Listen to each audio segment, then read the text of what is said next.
A very good morning, students. Today I am going to explain you the next chapter of first part, that is Nelson Mandela, Long Walk to Freedom, written by Nelson Rolihlahla Mandela. So let's begin the chapter. First of all, I tell you something about the author. Nelson Mandela का जन्म जो है वो 18 जुलाई 1918 को एक village में हुआ था जिसका नाम था मुवेज़ो। वो एक साउथ अफ्रीकन पॉलिटिशियन और एक्टिविस्ट थे। 1994 में वो साउथ अफ्रीका के पहले प्रेसिडेंट बने जिन्होंने डेमोक्रेटिक इलेक्शन को पूरी तरीके से रिप्रेजेंट किया और वो देश के पहले ब्लैक प्रेसिडेंट थे। उन्होंने 27 साल जेल में साउथ अफ्रीका की जेल में गुजारे जो अपार्थाइड की पॉलिसी थी, यानी कि रंग भेद नीति के खिलाफ लड़ने के लिए उन्होंने 27 साल जेल में गुजारे। Now students, I'll explain you the theme of the story. Long Walk to Freedom is an extract from the autobiography of Nelson Mandela. This chapter is about his views about freedom for his people and description of inauguration ceremony. It was a great day for him. Democratic elections were held and he became the first president of South Africa. The inauguration ceremony took place in a big and open building in Pretoria. In this ceremony, Africa's first democratic non-racial government and dignitaries from all around the world were present. Mandela expressed his thoughts about freedom. He said that he could not be free until all those looked like him were free. Long walk to freedom Nelson Mandela की autobiography का एक part है।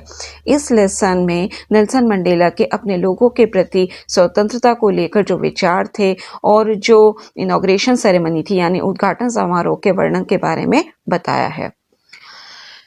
यह उनके लिए एक बहुत महान दिन था। डेमोक्रेटिक इलेक्शन जो है वो आयोजित हुए थे और साउथ अफ्रीका के जो है पहले राष्ट्रपति का चुनाव हुआ था, पहले राष्ट्रपति बने थे।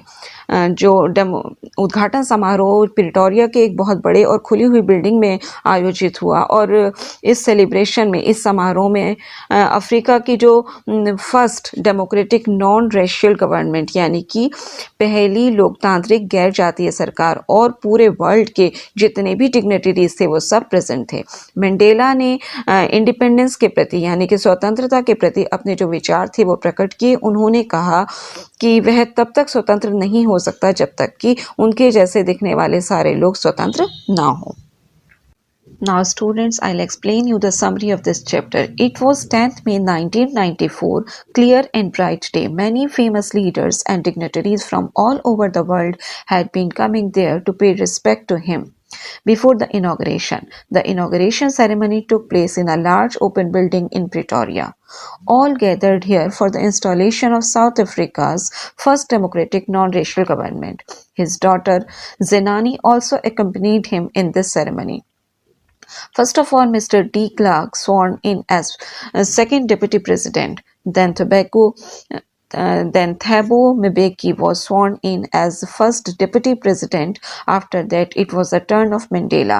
He was sworn in as president. He pledged to obey and uphold the constitution and to devote himself to the well-being of the republic and its people. ये 10 मई 1994 का साफ और चमकदार दिन था। पूरे वर्ल्ड से कई जो है प्रसिद्ध नेता और प्रतिष्ठित व्यक्ति यानी कि डिग्निटरीज जो थे इस उद्घाटन समारोह से पहले ही लेखक को यानी कि नेल्सन मंडेला को शुभकामनाएं देने के लिए आ रहे थे। ये जो उद्घाटन समारोह था ये प्रिटोरिया के एक बहुत बड़े और खुले जो प्लेस था यानी कि एक बड़ी सी जो बिल्डिंग थी वहाँ पर आयोजित हुआ। यहाँ पर दक्षिण अफ्रीका की यानी साउथ अफ्रीका की पहली जो है डेमोक्रेटिक नॉन रेशियल गवर्नमेंट की स्थापना के लिए लोग इकट्ठे हुए थे और यहाँ पर नेल्सन मंडेला की जो बेटी थी ज़ेनानी वो भी उनके साथ थी। सबसे पहले डी क्लार्क ने जो है दूसरे उपराष्ट्रपति की शपथ दिलवाई गई। उसके बाद श्री थैबो म्बेकी को पहले उपराष्ट्रपति की शपथ दिलवाई गई। अब बारी थी नेल्सन मंडेला की। उन्हें राष्ट्रपति की शपथ दिलवाई गई। उन्होंने संविधान को बनाए रखने और इसका पालन करने की तथा खुद को गणतंत्र यानी कि रिपब्लिक और अपने लोगों की भलाई के प्रति खुद को समर्पित करने की शपथ ली। The author expressed his views in his speech. Firstly, he thanked all the international guests. Then he said that he had come there to be with the people of his country. He was not talking about his own liberty, he was talking about the liberty of the whole black community. He took pledge to liberate his people from the continuing bondage of poverty, deprivation, suffering, gender, and other discrimination. He said, "Let freedom reign. God bless Africa." लेखक ने अपने विचार अपने भाषण में प्रस्तुत किए। उन्होंने सबसे उसके बाद जितने भी अंतर्राष्ट्रीय मेहमान यानी कि जितने भी इंटरनेशनल गेस्ट वहाँ पर आए थे उनका शुक्रिया अदा किया। तब उन्होंने कहा कि वो वहाँ पर अपने देशवासियों के साथ आए हैं। वह अपनी आज़ादी की बात नहीं कर रहे थे बल्कि पूरे जितने भी ब्लैक कम्युनिटी थी उसकी आज़ादी के बारे में बात कर रहे थे। उन्होंने अपने लोगों को गरीबी, भूख, दुख, लिंग भेद और अन्य भेदभावों के निरंतर बंधनों से मुक्ति दिलवाने की शपथ ली, यानी कि उनको आज़ाद कराने की शपथ ली। उन्होंने कहा स्वतंत्रता का शासन हो, यानी कि इंडिपेंडेंस का शासन हो, और भगवान अफ्रीका को अपना आशीर्वाद प्रदान करें। After some time, he lifted his eyes and saw colorful South African jets and helicopters flew over the Union buildings. It was a way to show their loyalty to the nation of generals and police officers. Then the highest military general saluted Mandela. He thought that these were the generals who might have arrested him before. Then the national anthem of blacks, Die Stam and Whites, Scosi, Cyclel, I Africa were sung. कुछ देर के बाद उन्होंने अपनी आंखें ऊपर उठाईं और रंगीन दक्षिण अफ्रीकी जेट यानी कि साउथ अफ्रीकन जेट और हेलीकॉप्टर्स को यूनियन के जो बिल्डिंग्स थी उनके ऊपर उड़ते हुए देखे। यह जनरल और पुलिस अधिकारियों का राष्ट्र के प्रति अपनी वफादारी दिखाने का एक तरीका था। फिर सेना के उच्च जनरलों ने यानी कि जो जनरल्स थे उन्होंने मंडेला को सलामी दी। उन्होंने सोचा कि ये सैन्य अधिकारी वही थे जिन्होंने उन्हें पहले गिरफ्तार किया होगा। फिर जो ब्लैक पीपल थे उनका जो सॉन्ग था डाई स्टैम और फिर जो वाइट पीपल थे उनका स्कोस्की साइक्लेल अफ्रीका राष्ट्रगान गाया गया। Mandela remembered the unimaginable sacrifices of thousands of people of his country. He called himself the sum of all African patriots. The policy of apartheid gave a deep wound to South Africa. The people who lost their lives for the sake of country taught Mandela the meaning of courage. He further said no one is born to hate other because of the color of his skin. People should learn to love because if they can learn to hate, they can learn to love also. Love comes more naturally to human heart. Man's goodness is a flame that can be hidden but never extinguished. The policy of apartheid had produced great freedom fighters. Mandela remembered them. They were like Oliver Tambo, Chief Luthius, Walter Sisulu, Yusuf Dadus, Bram Fishers and Robert Sobukwe.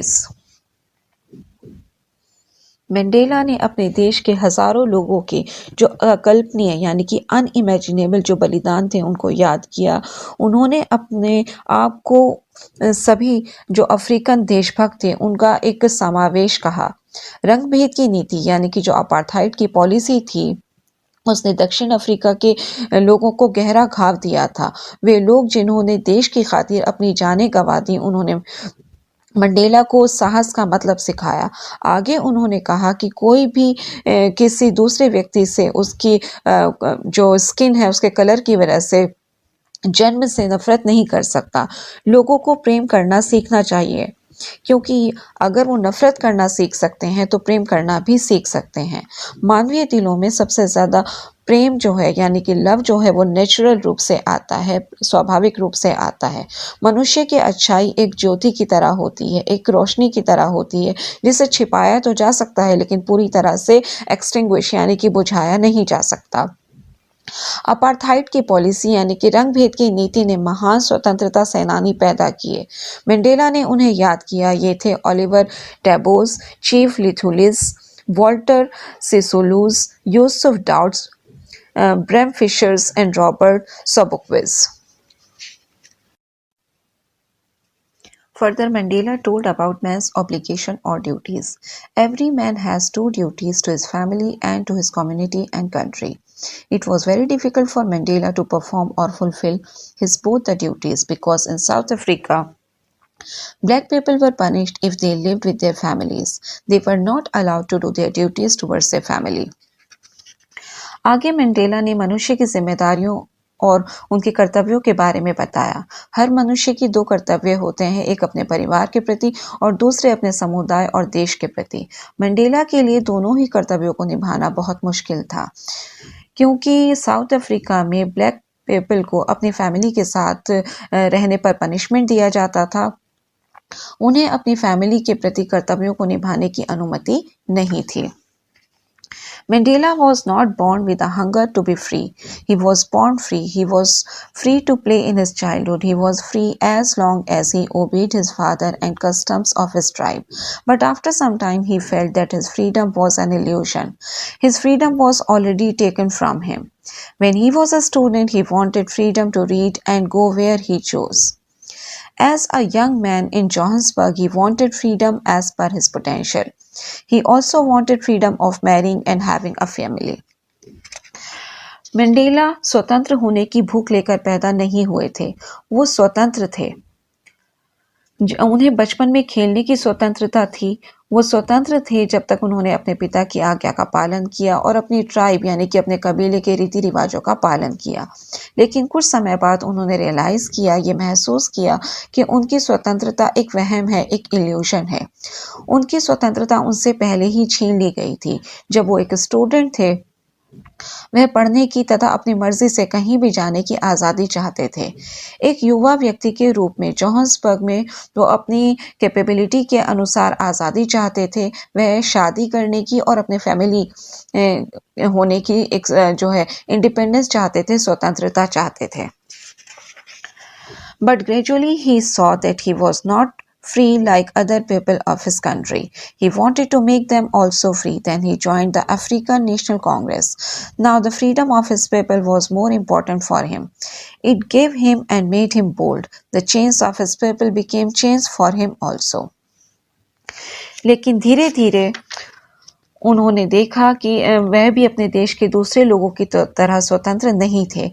वह उन्हें भी स्वतंत्र कराना चाहते थे। तब उन्होंने African national Congress जो है वो ज्वाइन कर ली, उसमें वो शामिल हो गए। अब उनके देश के लोगों की स्वतंत्रता, इंडिपेंडेंस उनके लिए ज़्यादा इम्पॉर्टेंट थी, महत्वपूर्ण थी। इसने उन्हें ताकत दी और बहादुर बना दिया।